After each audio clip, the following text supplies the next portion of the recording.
for those of y'all living in New York, this is going to be a guy that you're going to hear the name immediately and know exactly who he is.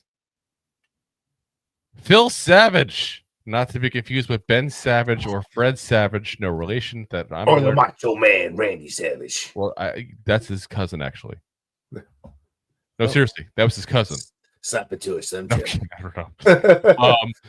From Mobile, Alabama, graduated in 1987 from the University of the South. But I can't believe there's a University of the South. Have you ever heard of that before? No, but I guess yeah. University of the South. All the South. Where he played football, including being a 3-time all-conference shortstop. He was also a frequent guest of Sirius XM and ESPN before he took this Jets job as well. So if the name rings a bell for y'all outside of the Jets organization, that's why. He was graduate assistant from 87 to 89 at the University of the South. Tight ends coach for UCLA back in 1990. Member of the San Antonio Riders of the World League of American Football coaching staff in 91. Defensive assistant for the Browns in 91 to 93. You know what that means. You know who he coached under? A certain Bill Belichick. I was going to say, a guy that got fired. But also a guy that we have reached out to before for information that thinks very highly of the Giants organization, though not highly enough that he wanted to come here, but that's a whole separate issue.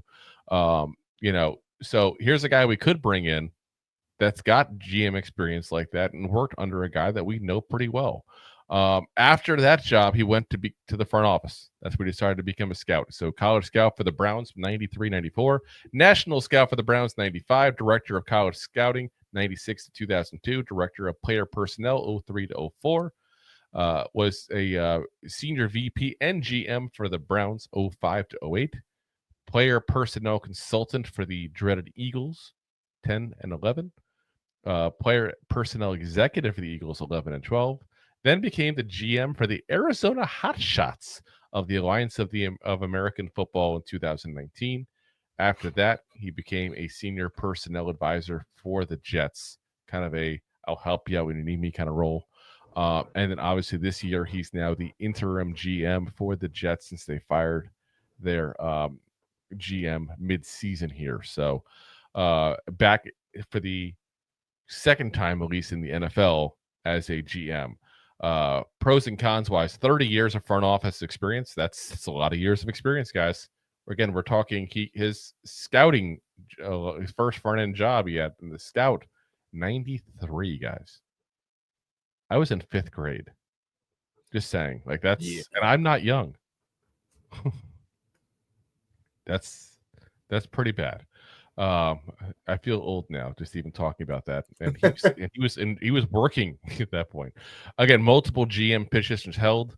The big con for him is, again, GM positions have not been for a playoff team during his time. Like the Browns were not good, though you can say they let him go a little early. They had success after he left with a lot of the people he drafted. That little bit of run that was with Baker. They also had, obviously the Jets, you can't hold him against that. He didn't build his team. He's just kind of holding down the fort. But again, a guy that's got experience, a guy that's well thought of in NFL circles.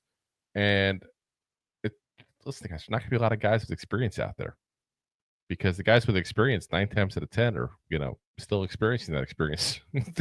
They still have a job. Yeah. It's not, guys don't grow on trees that do that kind of work. That's for sure.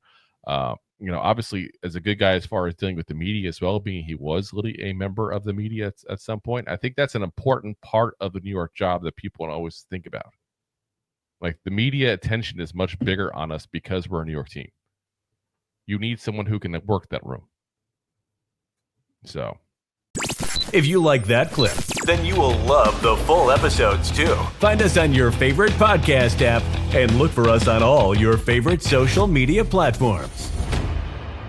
Thanks so much. Please, I'm begging you. Please subscribe.